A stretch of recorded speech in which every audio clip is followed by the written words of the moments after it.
scams and spam. And we're recording, and we got it. Cool. So a little bit about me. I'm Scott. Hi. I'm part of the engineering group on the fourth floor lab. We got some cool stuff down here if you ever want to check it out. If you haven't seen it, 3D printers and a new laser cutter that's cutting all sorts of things. My background's in engineering physics as my undergrad. I did an electrical engineering PhD also here, and then came over here working here postdoc for the last 5 years, and then just recently an RA. So some of the stuff I work on, a lot of sensor systems. My PhD was in impedance-based biosensor, stuff on the top left. We're working on this huge thing of a system for automating the color assays and measuring those. Jacob, one of our co-op students, working really hard at getting that all set up and doing some testing. We also have our spin-off company, Trinket Technologies. We're doing a lot of our stuff with our sensors and also things like design and 3D printing. We have our ice packs, which we're testing and developing with 3D printed ice packs to keep samples cool, and also some of the new boxes we made for metabolomics, which I think look pretty nice, and they're being put through their paces now. I've presented quite a few times before. I don't know if I have the record yet as the person who's presented the most times. I don't know. For a while there, I was presenting twice a year for some reason, but that's okay because I like doing it. And I kind of realized that I talked a lot about different types of scams or fake science a lot. I find that really interesting from talking about Theranos, and they're very similar to our color sensor system, except for the fact that theirs didn't work and never worked and was a total scam. I've talked about historical scams, this great documentary about the guy who transplanted goat glands into people, which didn't do anything at all, or early urinalysis to check the color of urine to see people's health, not too different than what we do now, except that was pretty much made up. And then my last presentation was about retracted papers, where I talked about, amongst a bunch of other ones, the big retracted paper that caused all the controversy with vaccines causing autism, which they don't at all. It's total lies. So I realized there's a kind of a trend. I kind of went full in on this one for this presentation. Also, yeah, I've been working on the research for this one for a little bit, just on and off. And then Harrison did a very similar themed presentation after the MANA conference in last year, and everybody's credit cards got compromised because of it. So I'm going to call this presentation an unofficial sequel. Harrison's presentation was really, really good. It was a lot more on the computer sciencey technical side of that, protecting your passwords, how that all works. Really cool, really interesting. I kind of went a different direction with it, and we'll see where I kind of want to go. Like how, okay, like say someone gets your information, what happens after that? How do people make money off of it? And how do people scam in other ways? And how is that linked to spam, which I want to talk about too. So yeah, I guess people who don't know, yeah, we had this conference last year. A lot of people from the group went. We all signed up. We got the things, and then we all realized that, yeah, about 30 credit cards, and it must have been at least that many, I think, in the lab alone, including the lab credit card, were compromised, having some fraudulent charges put on there, and everyone had to cancel their cards and get new ones. It was a fun time. So that's not happened to me before. So I wanted to see, like, hey, you know, why would somebody do that if everyone just cancels their card right away? Well, it's got to be some money in it somewhere. So I want to talk about that. And that led me down a rabbit hole of all sorts of different things. So I'll talk about those. But yeah, part one of the whole thing, spam. So I want to talk about the history of spam, what it is. I'm sure people are familiar with it and they've seen it all over the place. Of course, your spam folders are going to be full of things. I got a lot of statistics. I tried to put all the website links in the bottom here, and I'll of course share these slides on the wiki afterwards. You can look those all up. I found some conflicting statistics, so I tried to find stuff that agreed the most time. It's kind of tricky with stuff like this, where you're dealing with groups of things that are lots of large amounts of data coming through it. two general types of spam that exist. There's marketing spam, which is actually still the majority of spam, most of it, because of spam, things that are trying to steal your information or be fraudulent in some way. It's only about 2.5% of all spam that's sent. A lot of that has to do with the way that legislation's set up now, and the way that things can, requirements for things to be sent out. I'll talk a bit about that later. 75% of the 2.5% of spam is phishing, which is a very popular scam, but then there's a bunch of other ones, which I'm sure people are familiar with, but I'll go through some of them too. But advanced fee scams, which talk about fake invoice scams, ransomware, all those types of things. So phishing, yeah, I've just got this really great graphic from the U Alberta IST website. It's basically an email that represents it as something else to try to fish for data. Your login, your passwords, your personal data, anything it can get to try to get into a system and steal even more data. They try to be tricky, but you can see different places where you can check the email address. You can check to see if any of the information is useful or like is consistent with what you'd expect. And yeah, like there's lots of good resources out there for detecting it, even from our own website. Another one that is very popular, at least well known, the advanced fee scam, and the popular version of it, the Nigerian print scam. It's also called 419. There's all sorts of variations of this. They don't necessarily come from Nigeria. That was popularized where people initially were getting into internet cafes in Nigeria. They would have whole networks of trying to get money out of people. This is a lot more direct than, say, a phishing scam where they're trying to get your information. This can be part of that too, to get your information. But here they are asking for money with the promise of more money in the future. It's not always money. It can be, goods, services, or just, we'll give you this if you pay us in advance. I found one statistic in 2019, Americans lost $700,000 to it. I would guess it's higher than that because people don't always like to admit when they've been scammed. And also then some people don't even know they've been scammed until far after. But that's the statistic I found for that. So yeah, you're probably familiar with some of these, or they look like that, but it really is not that new. So I'm going to talk about a timeline of spam going back, starting in the early 1800s. So the Spanish prisoner, this is the early version of the Nigerian prince. And it's pretty much the exact same, except it was sent out by letters, and they would, here's a version. This particular letter is from 1924, actually, but it started way before that. This is a picture of a real one that was found from an auction website where they actually were selling that as auction. So it's worth something. So it very, very, very similar to what's seen today. Someone, very rich is imprisoned in Spain and they need a bunch of money. And then if you give them money to get them out, they'll pay you all sorts of money afterwards. And you can just, that's all you have to do is just give them a bunch of money and you'll be rich. Yeah, so it's very, very old setup. Moving ahead in time, this is what I found for the actual first spam message. It wasn't called spam. The first spam message that was electronic. I guess there was like chain letters and things before then, or mass letters you could send out. But this was a telegram that was sent out to basically sent out to everybody in a network of, I believe, British politicians, amongst other people.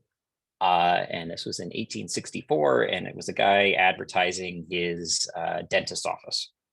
They were very upset about this, and there was quite a fuss about it at the time. If only people got as upset now about that. Moving ahead even further, well, quite a bit to 1978. So this first, I don't know, email is probably a light way to put it. This is more of like a message board on ARPANET, the early internet, were just a group of different networks of computers that were put together between universities and government situations. So this guy, Gary Thurrock, I think you pronounce his name, put out this advertisement for what is it for? Like a software digital systems. Also not popular in the least. Everyone really didn't like that when he did that. Moving ahead, 1993 would be where basically where the term spamming or spam was really coined. Before then, it kind of floated around in message boards when people would just post things over and over and over again. One being this part from this particular Monty Python's Flying Circus sketch, in which a bunch of Vikings just sing spam over and over and over again. So people would just post that. People get annoyed by it and just say, stop spamming. And the term ballooned out to any time anyone was putting something repetitive in a message board. And then by 1993, I think there was I remember the research I was doing, there was an incident where someone accidentally basically sent all of his work the same message, and they called it spamming that, and that's where the term spam email came from. So it's kind of fun. 1994, I had talked about basically the popularity of e-marketing, trying to put messages out there. This is the first one on Usenet, or the most famous one, I guess. These are two lawyers who claimed that they invented the practice of sending this out. It was, again, very unpopular. People thought it was not nice, if not just a scam in itself, to try to reach out to all these people with this green card lottery set up. They fought back subsequently and are still fighting for the free speech of people who write spam and try to send that out to everybody. They wrote a book about it even too. Moving forward again, 2002. This is kind of the first spam filter. There were systems before this, I think in like 1998, 1999, around there, where people would try to target spammers' ISPs, or sorry, IP addresses, and block those from sending out messages or receiving messages from those IP addresses. But that wasn't a great system. So this guy, Paul Graham, published a paper, a plan for spam, and proposed using better Bayesian filtering to find keywords. So he basically fed a system 4,000 spam messages, 4,000 non-spam messages. Again, this back in 2002, so probably a little limited in what that was doing. But the idea was, can it pick out, based on the contents of those messages, stuff that shows up in spam that's not in non-spam? So this is just a little clip from his paper of just some interesting results he found, not necessarily the top or the bottom, but you can kind of see it. Spam messages, like the 0.99s, definitely spam, or like Madam, Promotion, Republic, again, a lot because of the, stuff like the Nigerian prince scam, where someone says, I'm coming from a poor country, it has that. And then whereas things like continuation and describe and continuations never show up in spam currently, but show up in non-spam. So that's kind of the idea there. It's kind of grown in time to get spam filters. Of course, spam tries to find ways to get around those. Talked a bit about legislation. So in 2003, there's the US legislation. There's really good websites. The source down here just kind of has the ultimate email spam law collection. There were some earlier ones. I think 1998 had one in the UK, but this was the first big one. It's called can spam because it's supposed to be like, oh, you can throw it away, but I don't know, just makes it sound like they're allowed to spam people, which some people say that is the case, because it basically clarified that you can still send out mass email, but you have to have a way of unsubscribing. There has to be ways of, having that unsubscribe option, clarifying what the contents of the message. So it's trying to get around scammers, and it was actually, somewhat effective in getting that number of the scam emails down. But then also at the same time, it allowed a lot of marketing spam to just balloon right out. 2014, Canada has its own anti-spam legislation, which is just Canada's anti-spam legislation. Okay, so this one's has a few differences from the US version. One is that it's more of an opt-in rather than an opt-out system. So in the US system, someone can just send you stuff and you have to unsubscribe, whereas in the Canadian one, so you have those pop-ups and websites say like, oh, sign up for email, or you buy something, say like have a little checkbox. to be able to get the marketing messages. And there's different ones all over the world, like I said, that reference. So I guess moving on to today, some sources I found say that 85% of all emails sent are spam. I found some other sources that say 55, some say 65. It seems to bounce around, but it's still a lot of spam. That's kind of my talk on spam. So would you clarify that so that is 85% of what I'm sending out as my email considered spam? No, I wouldn't say that. I think spam is being counted as like any emails sent out of all the emails, the billions of emails. So like mostly that's the marketing stuff, right? So it's marketing emails, even stuff now that we have to sign up for, they're counting that as spam within that, not just like, you know, shady spam or anything like that, but mostly marketing. So I don't know if anyone's checked their spam folder, but how big does your spam folder get? Because I did check a few days ago and it wasn't that much. I think I'm getting it auto clears most ones on Gmail, at least. I think after a certain number of days it'll clear out anything that's over a certain number of days old. I think last time I checked for this one, I was trying to find some good ones. It was at 99, but I think it clears out after 10 days. My folder is showing 374 and it auto deleted or auto clear this one 30 days. Right. 30 days. Okay. Yeah. Yeah. Yeah, I have 134 emails, but I usually clear them, check them regularly and clear, but otherwise it would have been a bigger number. Yeah. So I think I would say that at least from the spam folder stuff, I would say it's only about 5% of my emails are spam. Right. That's interesting. I guess maybe it's a matter of, yeah, which community you're in. And volume and yeah, exactly.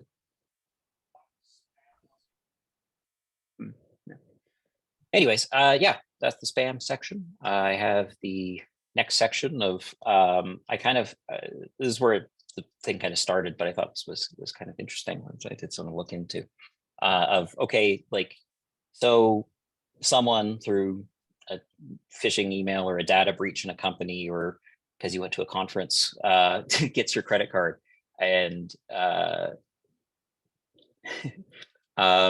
what happens after that, right? Because normally you'd say, oh, I see a charge I don't recognize, I'm going to notify the bank, or the bank notifies you, hey, there's a charge for the, you know, somewhere in New York or something, this doesn't seem like it's you, and you cancel your card.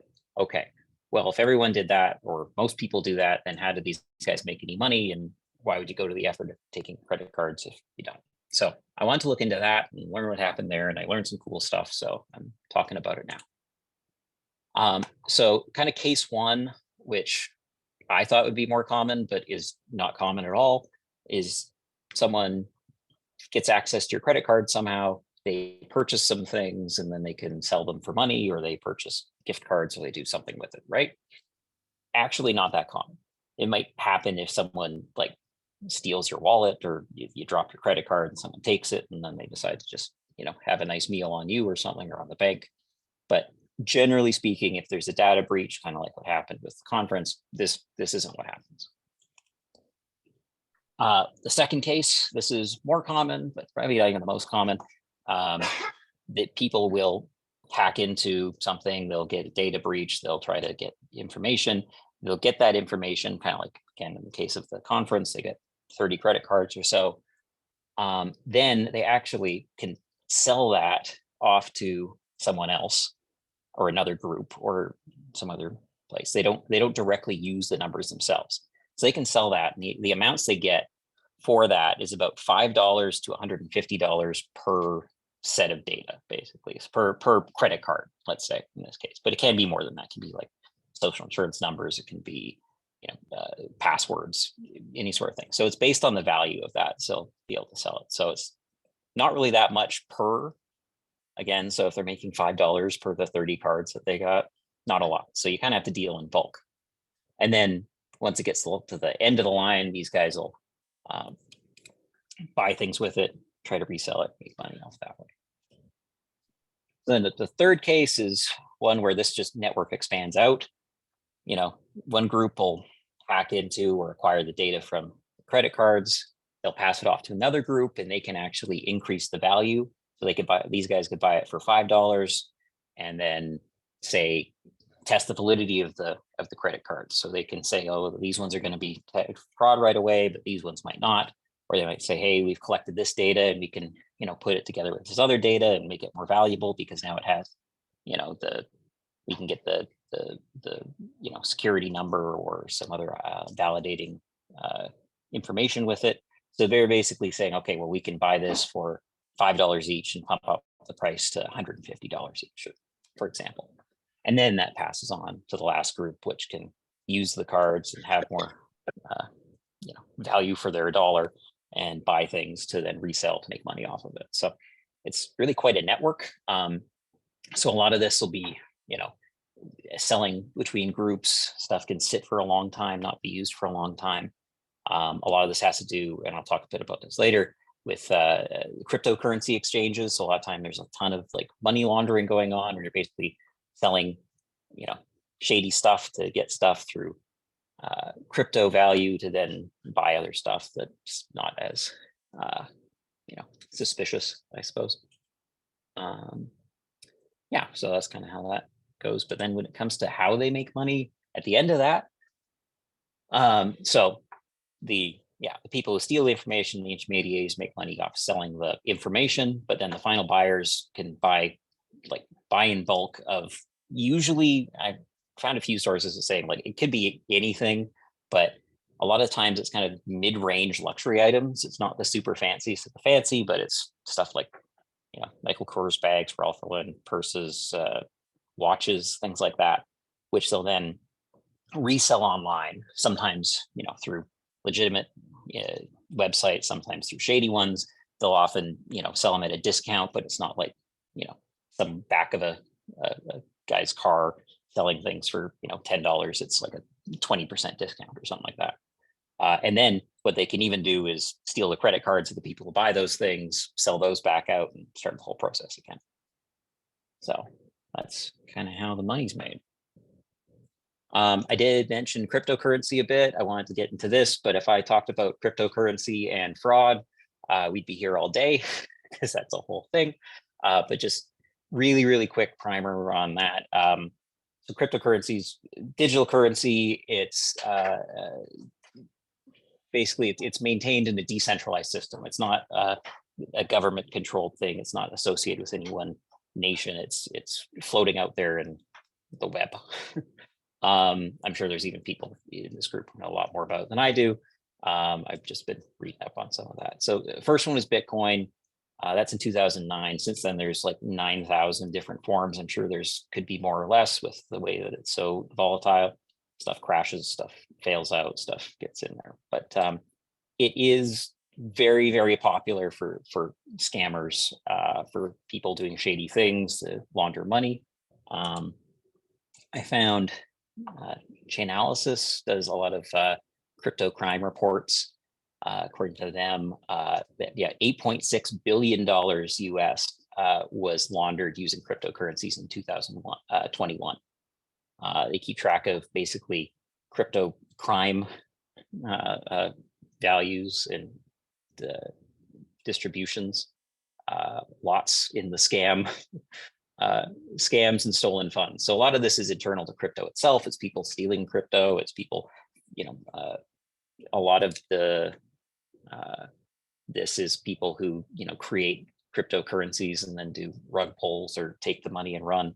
But then a big chunk of this is that money laundering too. So that's maybe a topic for the next time. It's a lot of stuff in there. I did want to shout out a couple of recommendations of some things. I got a lot of info and a lot of good sources from this YouTube video on the history of spam. There's a book that I read a little bit on, but I mostly found a lot of good web resources, which I put links in. And then this video, mine goes up. Dan Olson does this. He's a YouTuber guy from Calgary, actually. This is more on NFTs than crypto, but it is incredibly fascinating and very well researched, and it's worth 2.5 hours of your time, I'd say, if you want to learn about that kind of crazy stuff. But yeah, that's basically what I was learning about for the last little while, and I found it pretty interesting. So hopefully you did too. That's the end of that. So I don't know, any questions?